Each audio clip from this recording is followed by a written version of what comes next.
ankthi po përjeton Ukraina, nuk dihet ende se çfarë do të ndodh me draftin e propozuar nga Shtetet e Bashkuara të Amerikës, ndërkohë që edhe Bashkimi Evropian ka gati një tjetër draft me 24 pika. Se çfarë pritet të ndodh, një analizë në këto momente kam kënaqësinë ta bëj me zotin Xhavit Shala, ekspert i njohur. Përshëndetje, kënaqësi gjithmonë t'ju kem në Breaking. Faleminderit për ftesën. Unë thash pak më parë or ankthi për Ukrainën. Kemi dëgjuar Trump që të bëj deklarata të forta, ta konsideroi Zelenskin dhe klasën politike në Ukrainë si mos mirënjohëse. Nga ana tjetër, Zelenski ka bërë shumë takime në Europë ditët e fundit, një draft tjetër nga Bashkimi Evropian me 24 pika që mund t'i ofrojë një tjetër zgjidhje, ndërkohë që Rusia nga ana tjetër vijon të forcojë mbrojtjen e saj, të shtojë dhe të forcojë ushtrinë. Pra, nuk ka gjasa që të ketë paqe të paktën për momentin. Pastë janë ora ankthi për gjithë diplomacinë botërore, në fakt, sidomos për atë europiane, sepse ndodhemi në një moment kritik kur është kulmi i luftës, por janë mundësitë edhe për një plan paqe. Janë mundësitë të cilat kanë dështuar disa herë, edhe nga takimet e presidentit Trump me presidentin Putin, po edhe bisedimet e niveleve të dyta e të treta kanë dështuar deri tashmë. Duket presidenti Trump po përpiqet ta zgjidhë këtë me modelin merre ose lene. Domethënë, ky është plani, të pëlqeu ose të pëlqeu, por nëse s'të pëlqen, nëse nuk bie dakord, do të rrihet nga mbështetja me armë, nga furnizimi me inteligjencë etj. Unë paraprakisht desha të them që nëse shohim në dy këndvështrime, e para në raport me ky plan paqe, pra po flasim për planin e presidentit Trump. Ky plan paqe 28 pikësh po ta shohim në raport me rendin botëror dhe me sistemin e sigurisë botëror, sot me sistemin e sigurisë kolektive në kuadër të Organizatës së Kombeve të Bashkuara, mund të them që bien ndesh me parimet kryesore të tij. Një nga parimet kryesore të këtij sistemi sigurie pra në kuadër të Organizatës së Kombeve të Bashkuara është ndalimi i përdorimit të dhunës, i kërcënimit për përdorimin e dhunës, ose anullimi i përfitimeve nga përdorimi ilegjitim i forcës. Pra është një nga parimet e para kryesore mbi cilën funksionon Organizata e Kombeve të Bashkuara. Nëse do ta marrim në raport me planin, do ta shohim që ky plan legjitimon përfitimet nga përdorimi ilegal i forcës të Rusisë. Pra, për të qenë e qartë edhe për shikuesit që po na ndjekin, plani i Shteteve të Bashkuara të Amerikës parashikon që jo vetëm Ukraina duhet të lëshojë territore, por nga ana tjetër duhet përgjysmojë dhe ushtrinë. Po, kjo është pjesë e këtij plani, domethënë, shiko, në raport unë thash në raport me të drejtën ndërkombëtare, në raport me këtë sistem sigurie. Po, për konkret. Me konkretisht pastaj do të kalojmë në terren konkret, në real politik. Domethënë ku ligjin e bën më i forti. Edhe në këtë rast më i forti ka qenë Rusia që është përpjekur për të arritur atë që don në një operacion që quhen operacion ushtarak, por që në fakt është një luftë që ka shkaktuar mbi 1 milion të vdekur e plagosur nga të dy palët. Ky plan është një plan i hartuar nga me konsulencë amerikane dhe ruse. Faktikisht dhe këtë e saktoi edhe presidenti Trump kur tha që është hartuar nga Witkoff, nga këshilltari i tij kryesor, por e saktoi edhe presidenti Putin, i cili tha është një variant modern i moderuar. Me atë që është prekur direkte me Ukrainën. Po, në raport me Ukrainën tash duket se ky plan më shumë kërkon garanci sigurie nga Ukraina për Rusinë, sesa garanci sigurie pra që Rusia që Ukraina të ketë garanci sigurie nga Rusia. Gjithsesi është unë gjykoj që është një arritje e rëndësishme, pavarësisht që tash bien ndesh me të drejtën ndërkombëtare dhe me ato, po tash jemi në real politik tashmë dhe në kushtet e cilën ndodhet Ukraina, pra në kushtet e një krize të pritshme në dimrin e sivjetshëm, në kushtet e një krize korrupsioni qeverisë, pra si pasojë e korrupsionit, një krizë qeverisë por edhe ndihmave që janë dhënë me pikatore, qoftë edhe nga Shtetet Bashkuara të Amerikës apo edhe nga Bashkimi Evropian, mendoj që nuk mund të ketë zgjidhje tjetër. Kryesore është që të gjendet një zgjidhje që të japi fund vrasjeve. Dhe kjo zgjidhje është... Po, për Ukraina nuk ka ndërmend të lëshojë territore, sepse kuptim ka gjithë që është bërë për gjithë këto vite, apo jo? Sepse vërtet konsiderohet Krimea si një çështje e mbyllur, por nëse do të lëshonte të tjera territore, më pas do të ishte vërtet në rrezik, sepse Rusia, duke përfituar ose duke arritur qëllimin e saj në Ukrainë, mund të ketë një oreks të shtuar edhe për territore të tjera, jo vetëm në Ukrainë, apo jo? Tjetër, po Ukraina nuk ka zgjidhje tjetër, Fjori. Por ka një zgjidhje që vjen nga drafti ndjes që ju ndërpres, po kam përpara draftin me 24 pika të Bashkimit Evropian, që thotë çështje territoriale do të diskutohen dhe do zgjidhen pas një anëpushimit të plotë dhe të pakushtëzuar, dhe në asnjë mënyrë nuk do të ndryshohen me forcë. Ideja është projekti evropian, ai 24 pike që përmendet ju, ka marrë një nga një çdo pikë të projektit amerikan dhe ka dhënë opsionin evropian. Dhe është një projekt një bazë shumë të mirë që me siguri tashmë do merret parasysh edhe nga pala amerikane dhe nga pala ukrainase për tu ripunuar për gjetë një mus të përbashkët.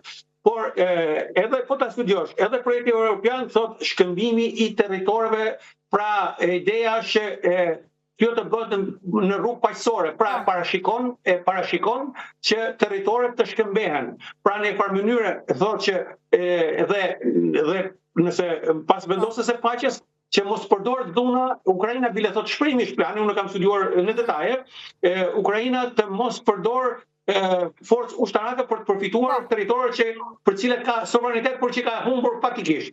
Pra, në farë mënyre, edhe plani evropian e pranon të mirëqen humbjen e territorëve. Tu problemi është që nëse në planin e Trumpit kërkohet pak a shumë gati që këto territore të humbin edhe juridikisht, plani evropian thotë që kanë humbur faktikisht, po jo juridikisht. Pra, nesër Ukraina mund të ketë të drejtë, po jo me armë, ti kërkoj këto territore. Pra kjo është ndryshimi midis këtyre dy planeve. Edhe ajo që trajton mjaft mirë plani evropian, në një nga pikat e tij është garancitë e forta të sigurisë për Ukrainën. Cilat janë këto garancitë forta të sigurisë? Ai kërkon një traktat paqeje ose një marrëveshje paqeje, një akt mos sulmimi, po i themi, pra në variante të ndryshme midis Ukrainës dhe Europës nga një anë dhe Rusisë nga ana tjetër. Kjo është shumë e rëndësishme sepse Rusia ka treguar që nuk i qëndron atyre marrëveshjeve që nënshuan. Kështu që kjo marrëveshje kërkon një garant të fuqishëm dhe ky garant i fuqishëm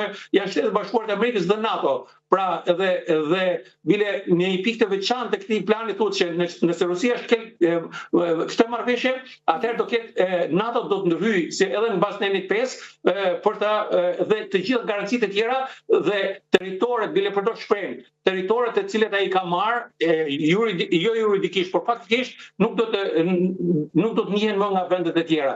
Pra, në një farë mënyre, edhe plani evropian, pavarësisht se është i moderuar, pavarësisht se kërkon garancitë forta sigurie për Ukrainën, edhe sipas planit evropian, konflikti do ngrihet në vijat që është, dhe vazhdojnë bise pra rëndësishme është arritja e një anëpushim të minjëhershëm dhe për këtë ngul kam plani evropian, një anëpushim i minjëhershëm dhe pastaj bisedimet dhe garancitë e sigurisë, pastaj rindërtimi i Ukrainës dhe një ushtrim një ushtri prej pra të ketë Ukraina një ushtri prej 800.000 vetash pra. Pse? Europa ngul shumë kam tek ushtria ukrainase, sepse ushtria ukrainase është një pararoj për mbrojtjen e sigurisë së Europës. Dhe Europa me të drejtë ngul kam për këto garanci sigurie dhe ngul kam për këtë ushtri të Ukrainës. Gjithashtu ajo ngul kam që edhe antarësimi i NATO mos jepet definitivisht që nuk do pranohet. Bile një nga pikat thotë që antarësimi në NATO përcaktohet nga shtetet anëtare të cilat nuk janë dakord. Pra e lën një hapësirë përsëri që nëse shtetet anëtare do bëjnë gjithë dakord, mund të pranohet në NATO. Po tashëm ka goxha ndërhyrje interesante dhe duket të është bërë nga dorë mjeshtrash të diplomatët shtazor. Drafti që do të diskutohet në Gjenevë, pra antarësimi i Ukrainës në NATO varet nga konsensusi brenda aleancës, ndërkohë që Shtetet e Bashkuara të Amerikës e përjashtojnë këtë mundësi. E përjashtojnë, po nesër vjen një president tjetër mas Trumpit edhe nuk e përjashtojnë këtë mundësi. Kështu që nëse kjo do të rrijë kështu, është një definicion shumë interesant, gjykoj unë në aspektin. Pra, ky plan i hartuar nga europianët ka parashikuar gjëra dhe për zhvillimet në kohë më vonë. Pra, për një paqe afatgjatë. Këtu problemi është që Rusia ka rënë dakord, është bashkëautor e këtij plani. Vetë presidenti Putin unë tha që ky është një variant i moderuar asaj që unë kam diskutuar me presidentin Trump në Alaskë. Por tashmë me këto ndryshime që ka premtuar presidenti Trump dhe që Rubio bashkë me kryetarin e delegacionit të Ukrainës gjetën gjuhën e mirëkuptimit në shumë pika, do ta pranojë vallë presidenti Putin këto ndryshime, sepse ka rënë dakord me variantin e parë. Kështu që këtu do duket mishtria e Trumpit pastaj që të ushtrojë presion jo vetëm ndaj Ukrainës, por edhe ndaj Apo e dorëzon Trump Ukrainën në këmbim të trofesë, le të themi si vendosës i paqes? Unë do ta e vlerësoj shumë presidentin Trump në aspektin që ai po përpiqet shumë seriozisht për një plan paqe. Po përpiqet shumë seriozisht për të dhënë punë luftës sepse është një punë luftës sepse është një interes. Ne shohim gjuhën që po përdor me Zelenski. Është një nga metodat e presidentit Trump. Tashmë ne pas kaq muajsh u mësuam me stilin e negocjuar presidenti Trump. Mjafton të marrim ato rastet e tarifave. Po për këtë e bën me Zelenski, nuk e bën me Putin. Po, detyrimisht do kaloj ta bëj edhe me Putinin sepse nuk ka filluar akoma me Putinin. Unë është që këta të dakordsohen, perëndimi të dakordsohet për një plan të unifikuar dhe pastaj do të paraqitet dhe presidenti Putin, unë jam i sigurt që do ketë shumë vështirësi për ta pranuar, gjithsesi edhe Rusia ndodhet në një fazë delikate, në një fazë shumë delikate sepse filloi për 2 javë dhe zgjati 4 vjet, pavarësisht se ata e majnë popullin e tyre majnë me mashtrime e majnë të karikuar sepse ne po fitojmë etj, por edhe në një variant më të zbutur ky plan në një farë mënyrë do ta nxirrte Putinin që populli i tij t'ia shihte si fitore të madhe. Unë thash, kjo është një problem i madh në rendin botror. Nëse legjitimohet shkëmbimi apo marrja e territorëve me forcë, ky do jetë një sinjal i keq për të ardhmen, do të jetë një inkurajim për gjithë diktatorët kudo që janë në botë që mund të shtohet oresi për pretendime territoriale apo për të eksportuar krizat e tyre nga brenda jashtë. Kjo mund të jetë një variant, një nxitje edhe për Kinën për punën e Tajvanit, pra presidenti Trump është mbështetur më shumë jo tek rendi botror, jo tek siguria kolektive mbi bazën e Organizatës së Kombeve Bashkuara, por tek real politika, tek pragmatizmi për të dhënë fund luftës, për të dhënë fund vrasjeve dhe për të gjetur një zhvillim paqësor, për të vazhduar një zhvillim paqësor të Ukrainës. Duket qartë që ka një përplasje ndërmjet Shtetet e Bashkuara të Amerikës dhe Bashkimit Evropian dhe këtë tregon edhe fakti që vinë me 2 drafte të ndryshme, pavarësisht se drafti 24 pikësh i Bashkimit Evropian është i bazuar pikërisht tek ai që ofron Trump. Por gjithsesi tensionet vijojnë. Akuzat kanë qenë të shumta nga ana e Trump për sa i përket kontributit të Bashkimit Evropian, ndërkohë që Gjermania duket më e përfshira. Duket se ka nisur një luftë gati të drejt për drejt me Rusin, një luftë bazuar në retorik, por gjithashtu Ministri i Brendshëm Gjerman është shprehur se ne do të shkatrojmë të gjithë dronët rusë dhe nuk është, le të themi, rastësi që dronët rusë i shohim në qejet e Evropës, në Poloni e në shumë vende të tjera. Jo, Gjermania është luftë me Rusinë, aktualisht. Rusia është luftë me Gjermaninë, është një luftë hibride. Ata po vazhdojnë, do të thonë që nga aktet e sabotazhit, sulmet kibernetike, po kërcënimet nëpërmjet dronëve, jo vetëm rasti i Gjermanisë është po e themi para fundit se dje ka patur probleme në Holland. Pra, në një farë mënyrë në gjithë vendet e Bashkimit Evropian dhe të NATO-s, Rusia po zhvillon një luftë hibride. Ideja e luftës hibride është një luftë që nuk arrin në nivelit në luftës armatose, ndërsa format dhe metodat e tjera mund të përdoren të gjitha. Edhe këtë po përdor Rusia dhe Gjermania me këtë përparësi që po jep mbrojtjes dhe duke marrë atë idenë apo atë atributet e mbrojtjes në kuadër të NATO-s, të shtetet të tjera, pra si një vend lider për mbrojtje, pavarësisht se nuk është fuqi bërtamore, pra me atë buxhet që ka parashikuar për disa vite më vonë deri në rreth 40 rreth 380 miliard deri në 400 miliard euro investime në fushën e mbrojtjes, Gjermania tashmë nuk është më ajo Gjermani e heshtur e pas luftës së dytë botërore, pas luftës këto, ku ajo kishte kufizimet e veta, po Gjermania është kthyer fuqishëm sot si një aktor dhe faktor i rëndësishëm në sigurinë europiane dhe jo vetëm në sigurinë evropiane, por edhe në atë botërore.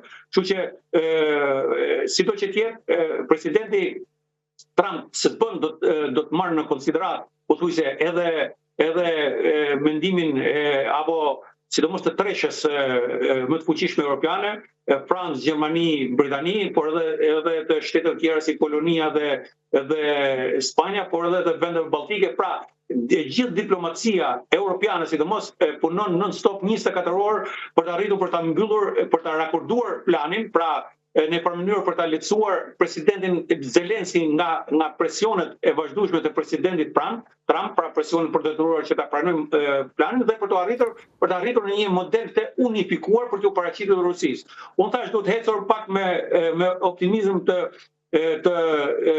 zbutur ose të frenuar, sepse presidenti Putin ka rënë dakord për variantin e parë. Me ndryshimet që mund të bëhen, mund mos bjerë dakord presidenti Putin. Pra ne themun presidenti Trump më pas mund ta fillojë presionet ndaj presidentit Putin. Pra do të marrë punë me perëndimin, të unifikojë mendimin e perëndimit për një anpushim të njëhershëm dhe pastaj për gjithë fazat e planit. Dhe këtu në një farë mënyrë edhe plani evropian, por edhe plani amerikan e nxjerrin të fituar edhe Shtetet Bashkuara të Amerikës në aspektin ekonomik. Do t'i themi tre gjërat. Pra, Shtetet Bashkuara të Amerikës do të kompensohen, edhe plani evropian, edhe plani amerikan do të kompensohet për garancitë e sigurisë që do t'japi.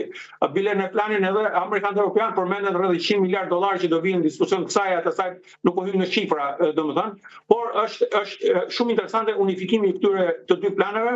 Plani evropian është shumë i matur, nuk bie ndesh 100%, po mund të them që rreth 89% është i njëjtë me planin amerikan, pavarësisht disa përcaktimeve të sakta që mos bin ndesh me të drejtën me ligjin ndërkombëtar, me kartën e Organizatës së Kombeve Bashkuara, pra mos të bin ndesh, pra në par mënyrë mos i vjet me këtë plan mos i vjet kasva rendit botëror, por të bëhet të mundur që ketë një plan paqe dhe pastaj të mbetet brezave që vinë për ta zgjidhur çështjen e territorëve. Pra ketë një ngrirje të konfliktit dhe të mbetet brezave që do vinë. Me zhvillimin ekonomik që mund të marrë Ukraina, por që do të mbështetet në të zhvillim ekonomik edhe Rusia, do ripranohet në G8-ën, do të jepen mundësi tjera për biznes e tjera, mundet që brezat që do vinë pastaj të kalon më kollaj këto armiqësi të krijuara gjatë kësaj lufte 4 vjeçare. Gjithë këto zhvillime që po ndodhin për të, le të themi, për të krijuar paqen dhe për të sjellë një stabilitet në Ukrainë, si do të ndikojnë në rajonin tonë, sepse ne dim influencën ruse, sidomos me anë të Serbisë. Tashmë prej ditës së djeshme, Republika Serbska ka edhe një lider të ri pas të rreqes Dodik. Cila do të jetë influenca? Çfarë pritet të ndodhë? A rrezikojmë ne? Unë e thash pak në fillim që ky model me legjitimimin e territorave të përfituara nga përdorimi i forcës është një model që do t'ju shërbej gjithë liderëve autoritar, kudo që janë, për përfitime territorësh, dhe një nga këta është edhe presidenti Vučić i Serbisë, i cili ka pretendime të vazhdueshme, ai dhe entorazhi i tij dhe gjithë klasa politike serbe për çështjen e Kosovës. Pra ne jemi të prekur direkt për këtë. Lidhur me ato rastin e Dodikut, pra ai ka pretendime jo vetëm për Kosovën, por ka pretendime edhe për Republikën Srpska.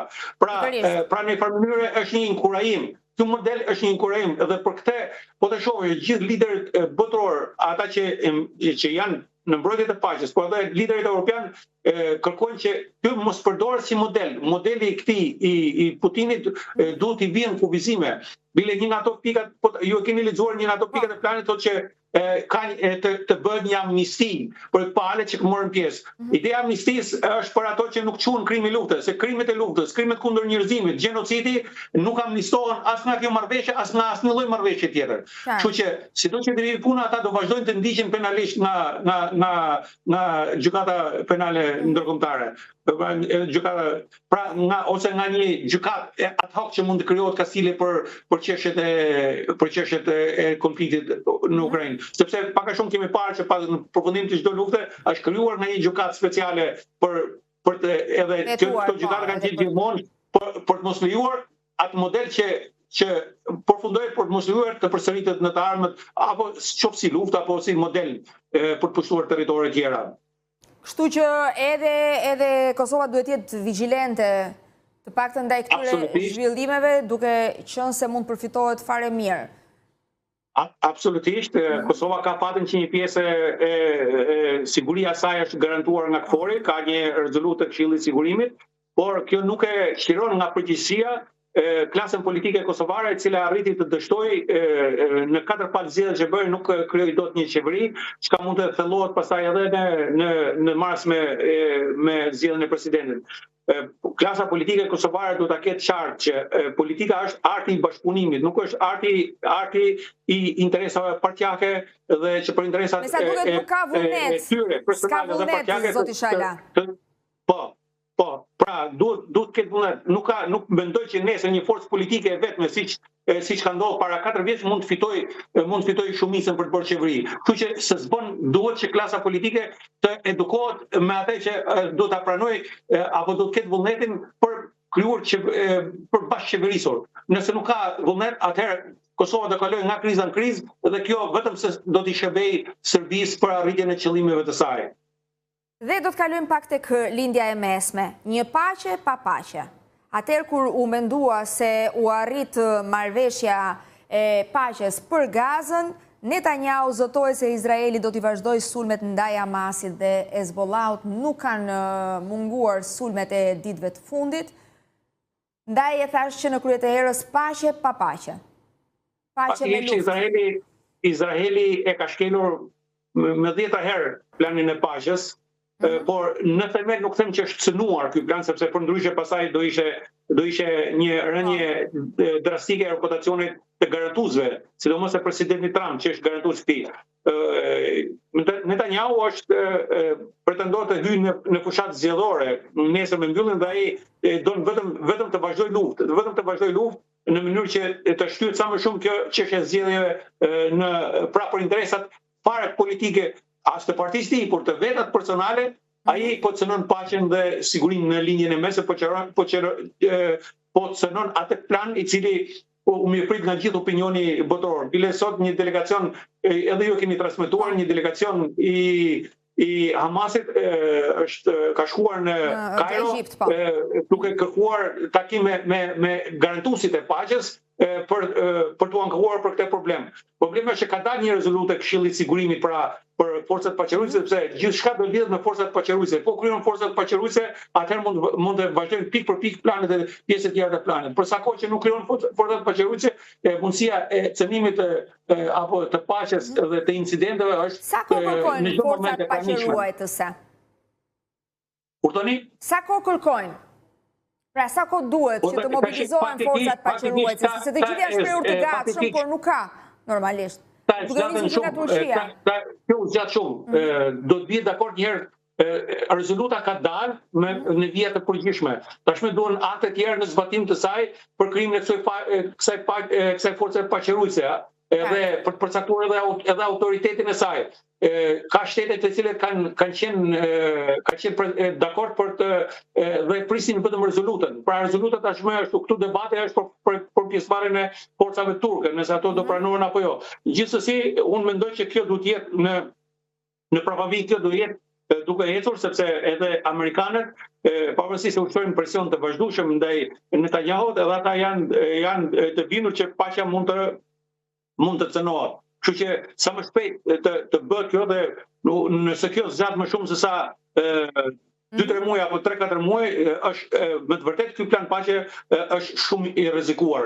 Tu është sa të fillojë të lëvizin mekanizmat, pra të krijohet kjo forcë, të rekrutohen personat, dhe mendoj që organizmat të tjera duhet jenë duke punuar, sidomos në ndërtimin amerikan, sepse amerikanët kanë vendosur rreth për menaxhimin e kësaj situate, kanë kohë që kanë vendosur edhe në Izrael, po edhe kanë vendosur rreth 200 forca të cilat do të jenë në nivelin e menaxhimit dhe përgatitjes së situatave. Ndërkohë që është bashkëpunuar edhe me Egyptin, me Katarin, me Turqinë, e me gjithë ato edhe me autoritetin palestinez, pra në mënyrë që të bëhet të mundur që të fillojë procesi i rekrutimit të këtyre personave. Këtu do të ketë goxha problem, sepse Izraeli do të jetë interesuar për ta vonuar këtë proces derisa të hyjë në zgjedhje, në mënyrë që të kaloj më lehtë këtë situatë, edhe dhënien e llogarive për ngjarjet e 7 tetorit të 2 viteve më përpara. Dhe kjo është ajo arsye që presidenti Trump edhe ai po e marr nën presion, por edhe duke joshur kryeministin e Izraelit, duke menduar duke u lutur edhe presidentit e Izraelit për ta falur, pra për ta amnistuar. Siç ndodhi me Trump, po përdoren gjithë mekanizmat. Po përdoren gjithë mekanizmat në mënyrë që ky plan paqe të mos zështojë. Sepse tashmë mbas këtij modeli po bëhet edhe modeli tjetër, Rusi-Ukrainë, me të njëjtin model, pra me një komitet po themi menaxhues, me krye Trumpin. Pra dhe nëse do të dështojë në themel ky, atëherë ti bie që do kemi pasojë edhe me modelin në përgjithësi. Gjithsesi Trump i është shprehur presidentit izraelit faleni Netanyahu për sa i përket çështjeve brenda Izraelit, sepse nuk do të harrojmë që ka edhe urdhër arreste në vendet e tjera ndaj Netanyahut, kështu që apo do kemi të bëjmë me një amnisti totale. Amnistia për krime lufte, thash unë, siç është rasti i Ukrainës, për krime lufte, krime kundër njerëzimit dhe gjenocid, nuk amnistohen ato. Mund ta amnistohet, mund t'i falin ato që ka bërë ai, apo problemi që ka me gjykatën aty, por nuk mund t'i falet ato që ka bërë rendit botror ai dhe ato që ka bërë popullit palestinez. Kështu që këto janë probleme që do kalojnë nesër me zgjedhjet në Izrael, mund ndryshoj situata, po mund fitoj përsëri po këta se ai po lufton që mos ta lëshojë, meqense opozita faktikisht atje ka qenë më e dobët dhe nuk arriti edhe në këto situata, edhe për arsye të mbigarkesës apo të tritnisë të ofron populli ndaj kësaj çështje, edhe mund të mos arrijë të paraqitet si fituese në këto zgjedhje. Të falenderoj shumë zoti Shala për të gjitha opinionet që ndave me ne. Gjithmonë kënaqësi biseda. Faleminderit. Javë të mbarë. Kalojmë në publicitet.